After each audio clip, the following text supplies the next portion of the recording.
السلام عليكم الأصدقاء. مرحبا بكم من جديد في القناة.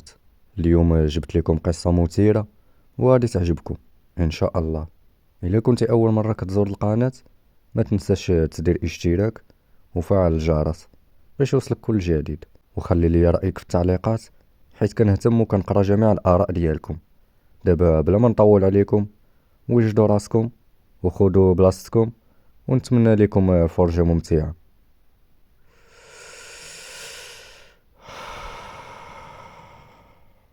أعوذ بكلمة الله التامات من شر ما خلق.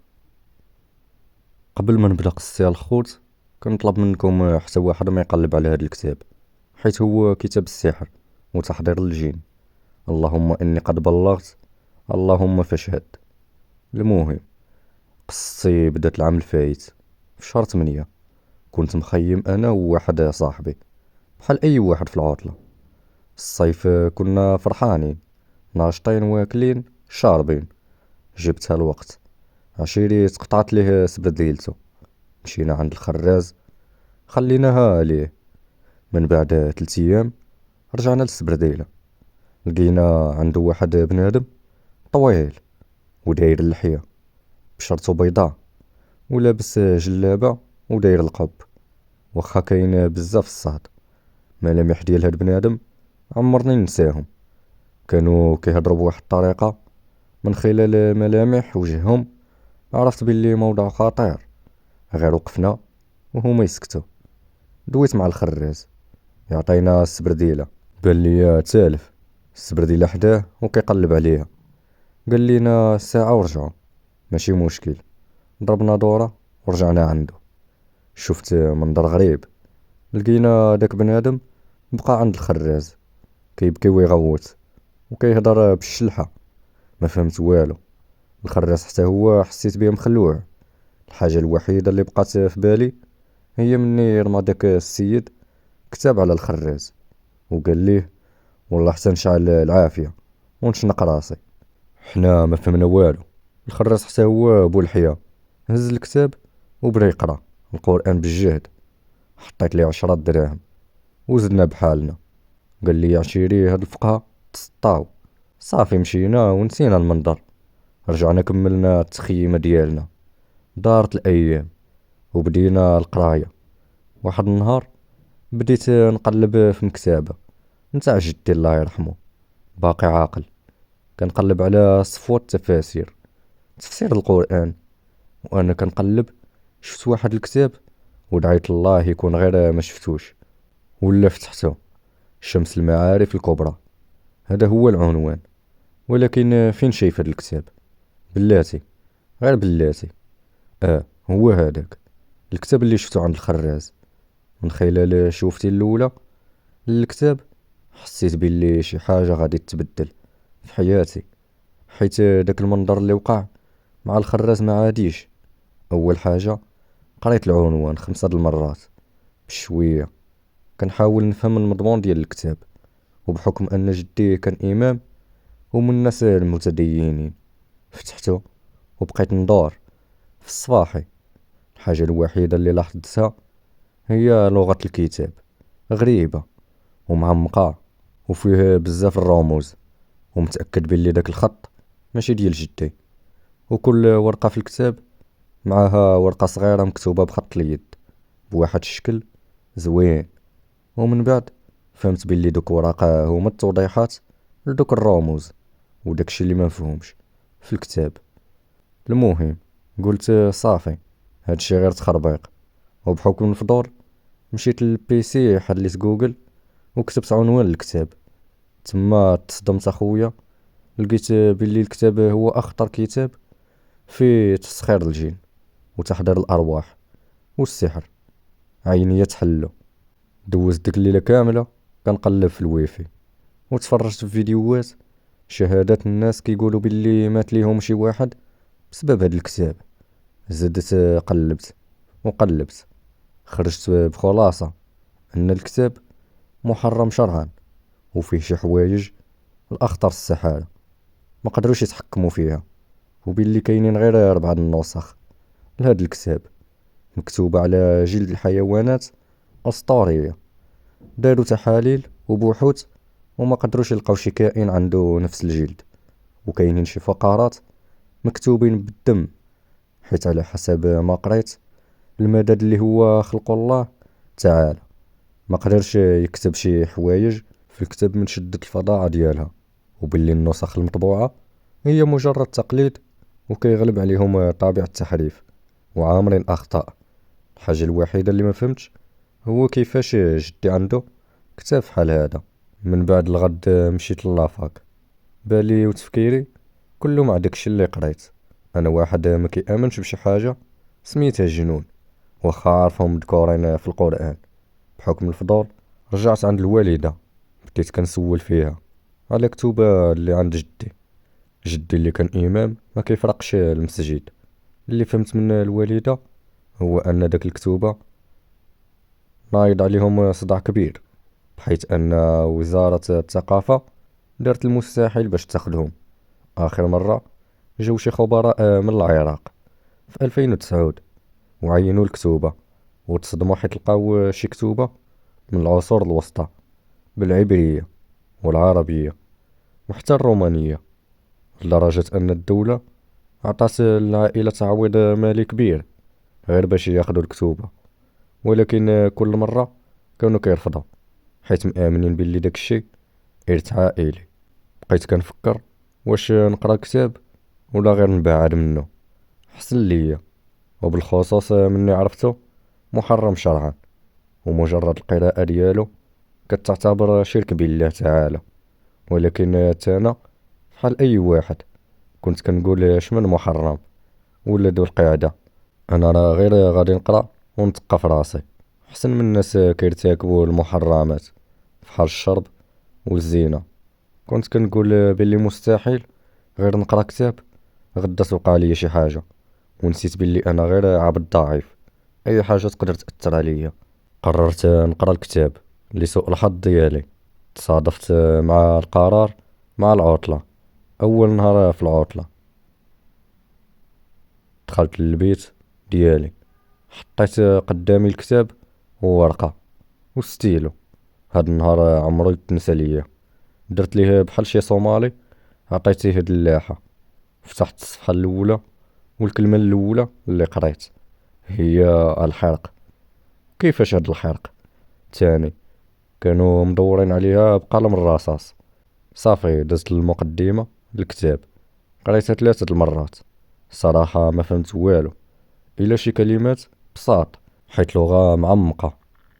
تفكرت دوك الوراق اللي كانوا وسط الكتاب، قلبت عليهم، كان فيهم ريحه الكافور مكتوبين بقلم الرصاص بخط زوين ومرتبين، لدرجة كنت نمسحها في الكتاب ونقراهم غير هما.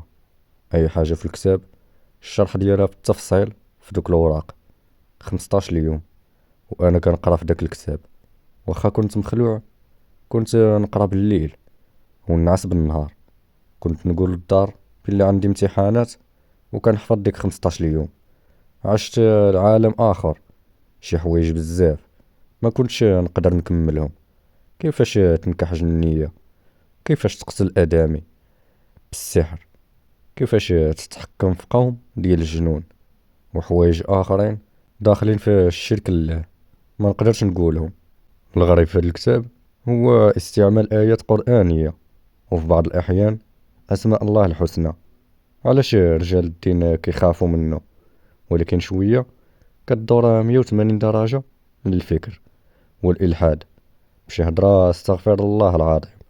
نرجعوا للوقت اللي ساليت فيه قراية الكتاب، حسيت براسي مثقف في واحد المجال اللي قليل اللي كيعرفوه. رجعت للكتاب لبلاصتو وحمدت الله ما وقع ليا والو. هنا قلت صافي داكشي غير خزعبيلات وتخربيق.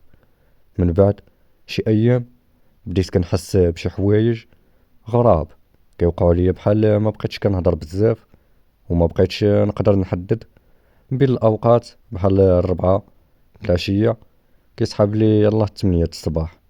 في الاول قلت هذا غير تأثير الخلع هاد الكتاب، ولكن من بعد بدا كيتزاد داكشي. واحد النهار فقت في الصباح لقيت شي حاجة لونها قهوي في يديا بزوج. غسلت يدي، ما بغاش يتحايد، وريتو للوالدة، تخلعات وبدات تقرا لي قران. عيطات لواحد الفقيه، بدا يسول فيا اسئله غراب: واش كتستحلم بزاف؟ واش كتوقع لك شي حوايج غريبه في الطواليت؟ انا كنجاوب مهم، ما نجبدش ليه الكتاب، وهو يقول لي هادشي اللي في يدك راها حنه، والبارح كان العرس ديالك، تزوجتي بجنيه.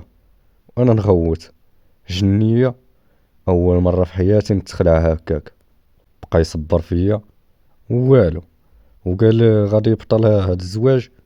جاب حفنه ديال الملحه، حطها في يدي وبدا يقرا. شويه ناض، هرب. حنا تابعينو بحال اللي تزيزان. جاتني البكيه، ما بغيتش نبين للوالده، وانا نقلبها ضحك. الوالده صافي ترفحنا، ولينا مناسبين مع شمهاروج. الوالده شافت فيا واحد الشوفه بحال اللي راني في حبل مشناقه. عنقت الوالده وقلت ليها ما تخافيش. صراحه ميمتي تعذبات معايا، ولات غير هازه القران وكتقرا في ديك الايام. كنت معذب نفسانيا، ما كنعرفش الاوقات. بعض المرات انا كيسحاب لي حنايا الله في 2011، وبالليل كان عذاب كبار. كنحلم شي حلم غريب، بحال حلمت كناكل راسي بواحد الوحشيه. لحد الان كيبان لي هادشي غير تاثير نفسي. حتى لواحد النهار مع 3 د الليل نضت، لقيت راسي كامل دمايات. كنسحب راسي كنحلم، ولكن بان لي رعفت. نضت، غسلت ورجعت. نعست لا غد ليه، تعاود نفس الفيلم. قلت غير الصدفة، ولا ديما يوقع هكا لدرجة القطن ديما في جنبي. خرجت واحد النهار مع 3 د الليل، وانا راجع تلاقيت مع الساس، ومع انا لابس جاكيطة وطاغية. كيسحب الشفار جاي قاصدني وهز الرواطة. قلت ليه مالك؟ ما جيت فين نكملها؟ حتى العساس ترفع بنص وتجبد في الارض. هربت في حالي. الدار لا غد ليه قالوا باللي العساس ضرباتو طونوبيل وهربت. ما قلت والو، باقي لحد الان العساس ما عاقل على والو. هنا تاكدت باللي تزوجت جنيه، ولكن علاش باقي ما شفتهاش؟ لافاك ما بقيتش نمشي ليها، وبالليل ديما الاحلام والرعيف والدم حتى لواحد الخميس. صافي حلفت حتى نخرج ليها النيشان، حيت قريت في الكتاب واحد الجملة: يوم الخميس يلتقي قرني الشيطان ويطفو شره عن الإيمان. يعني بالدارجة الخميس ليلة إبليس. ناري حصلت، غير زيد كمل. دخلت شديت الكتاب ومشيت واحد الجزء التحقيق الأماني. في واحد داك المرحلة كنت نقدر ندير أي حاجة غير نتفك من داكشي اللي عايش فيه.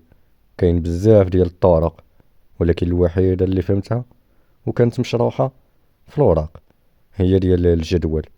فيه رموز نص ساعة وانا نقل فيهم، و39 خانة كتعمرهم بأسماء الله الحسنى وبزاف د الحوايج. ما غنكملهمش اخويا، حيت بنادم غادي يديرهم. مهم ساليت وتمنيت. جبت واحد جنوية، حطيتها وتكيت. بقيت فايق وكنخمم واش هادشي بصح ولا لا. كنزيد نمرض راسي، النعاس والو، والخلعة بديت كنتفكر شي حوايج في الكتاب. نضت، شعلت الضوء قبل ما يشعل فيا. بقيت جالس كنتسنى الصباح. شوية رجعت، تكيت وبقيت كنسي راسي. طفى الضوء والتشويكة وقفت لي. كرمت في بلاصتي، ما قدرتش حتى نرمش. دازت مدة وانا كارم بقوة الخلعة. القرآن ما عقلتش عليه. منين حسيت باللي سكات وما كاين والو، نضت كنجري وشعلت الضوء. شديت البيسي وبقيت كندعي حتى طلع الصباح. بحكم الخلعة اللي كانت فيا والمدة اللي ما مشيتش فيها لافاك، نضت لبست عليا ومشيت في 6 د الصباح. مع لافاك جات خارج المدينة. قلت نجلس شوية في الغابة حداها، مهم ما نبقاش في الدار. شديت الطاكسي ووصلت، لقيت الدنيا كتصفر، البرد والبشري ما كاينش ريحته. جلست في واحد الكرسي، درت ليزيات وتكمشت. كنتأمل شوية وانا نسمع الصوت فحال ديال بنت صغيرة. حيدت الصناطة، ما لقيت والو. وماشي صوت في الأغنية. وانا نسمع أشرف نقصت من بلاصتي وكندور في جنابي ما لقيت حد. مع رجعت نجلس وهو يعنقني شي واحد تعنيقة ديال بصح بحال بنادم. نضت كنجري بحال اللي شاعلة فيا العافية. الغوت والخلعة وبوحدي ناري أكبر خلعة في داك الصباح. وقفت وانا نلقى راسي رعفت. جلست ما عارف ما ندير، نمسح الدم ولا ندور نشوف شنو اللي حدايا. تسمعت نفس الصوت ولكن هاد المرة فودني. منين القلب ما سكتش في داك اللحظة عمري باقي طويل. وانا نسمع تانا اول مرة شفت ادمي تخلعت. انت غير سمعتيني كنتي غتموت. والله خوتي تبغيت نغوت ولكن اللغة مشات. الدموع نزلولي غير بوحدهم. بقيت كنقول اعوذ بالله من الشيطان الرجيم وبديت نقرا آية الكرسي. انا كنبكي. وصلت للجزء ديال وسع كرسيه السماوات والارض ونسمع الصوت كملها حتى الاخر وضحك وقال نكمل الصورة حتى الاخر. راني مسلمة فحالي فحالك. صافي اخوتي سخفت ديك الساعة والله تسخفت. غيبت منين فتحت عيني لقيت راسي مجبد وصوت في ودني كيهضر بواحد اللهجة حنينة والدارجة فحال ديال الناس اللي عايشين في الخارج. ما فهمتش داكشي اللي سمعت ولكن بقيت كنقرا في القرآن بالجهد والصوت في ودني كيقرا معايا. منين شفت راسي بديت كنخربق حبست وبقيت كنقول بالجهد اشرف هادشي راه كتخايلو غير في راسك وترجل صاحبي. الصوت سمعتو هضر وقال شوف في الكاميو في الطريق كاين دايز واحد الكاميو مع شفتو جاي كنت غنوض نجري عنده بقوة الخلعة. تسمعت واحد جوج ثلاثة والكاميو يتقلب. والله خوتي الا ما كانش غادي تتابع 20 كيلومتر تقلب على جنبه. ناس العرايش غادي يعرفوا الكاميو الرملة اللي تقلب حدا مرجان. المهم داك اللحظة تمنيت الموت تديني وما نبقاش عايش. مشيت كنجري للكاميو وانا مخلوع. وقفوا شي طوموبيلات وتجمعت الجوقة والشيفور خرج ما واقع ليه والو. انا مخشي وسطهم ماشي باغي نحضر لداك الشي ولكن خايف نبقى بوحدي. الشيفور كيعاود للناس كيقول لهم هاد الولد شاف كل شيء حيت بوحدي اللي كنت حاضر. وانا بقوة الخلعة كنقول ليه ما شفت والو انا عاد جيت. ما عرفت نرجع لدارنا ولا نشد الارض. شويه تفكرت الوالده منين كانت كتبغي تضحك معايا كتقول لي انت فتي 16 ديال بنادم انت وصلتي ل 16 ديال الجنون تحمقهم. واخا كنت في قمه الخوف ديك الساعه ولكن ضحكت من قلبي حيت امنت بداك الفكره ديال هضره الوالدين ديما بصح. مشيت رجعت وجلست وشهدت وقلت شنو اخرتها ياك الموت مرحبا بيها. المهم هو تكون عندي قصة زوينة نعاودها في جهنم حسن من فرعون وهيفاء. بقيت كنفكر شنو نقول باش يرجع الصوت وانا نسمعو هضر. تيقتي ولا نزيد نأكد لك سكت انا في ديك اللحظة ما عرفت ما نقول. صوتي باين مخلوع وحاولت نهضر وسولتها شنو بغيتي. قالت لي ما تخافش مادام انت اللي طلبتيني راه ما نقدرش نعاديك. مهم انا سميتي بهقاء. قبل ما تكمل الهضره قاطعتها وبديت كنغوت. انا راه مطلبت والو بعدي مني. حتى حسيت بواحد الطرشه في وجهي. لدابا كنكتب وحنا كيناضوا يضروني. سكت وفحال لا شربت البنج. بقيت غير حاني راسي وكنسمع داكشي اللي كان كيدور في بالي والاسئله اللي بغيت نعرف الاجوبه ديالها في هادشي كامل. جاوباتني عليهم في الحدود اللي بغات وبلا حتى ما نسولها. اول حاجه شرحات لي كيفاش انني ما كنتش ساكن في دار محصنه. من بعد عرفت باللي جدي حصن الدار باش ما يدخل ليها حتى اذى. كو راني ميت وكلشي اللي عايش معايا كو راه حماقه ولا انتحره. والخطا اللي درت هو انني كنقرا بصوت مرتفع اي حاجه ما كنقدرش نفهمها وباللي الكتاب فيه طلاميس واستدعاءات مجرد تحريك الشفاه اثناء القراءه ديالها تقدر تحضر وتسخر ابناء جنسيها. وباللي داكشي اللي عايش فيه مجرد تهديدات ومضايقات بسيطة بحكم انهم صعيب يدخلوا للدار. تما فهمت في ديك اللحظة المصيبة اللي طحت فيها. منين كنت كنقرا وصلت لواحد الفصل فيه التزاوج والتناكح مع الجن. وبحكم حنا عرب عزيز علينا جوج حاجات: الفلوس والبنات. وهاد الجزء كانوا فيه بجوج مشروحين في الوراق مزيان. بقيت كنقرا ونعاود بصوت مجهد وبلا صوت وبصوت خافت جميع البوزيسيونات، تخرجت فاهم داكشي كامل. في داك اللحظة تصادف باللي بهقاء كانت قريبة مني، وهي اللي طاح عليها الاختيار، وحيت هما عندهم الزواج بآدمي بحال الزواج بسويدية عندنا حنا. ما عطلاتنيش ودخلت للدار بسهولة بحكم انها مسلمة.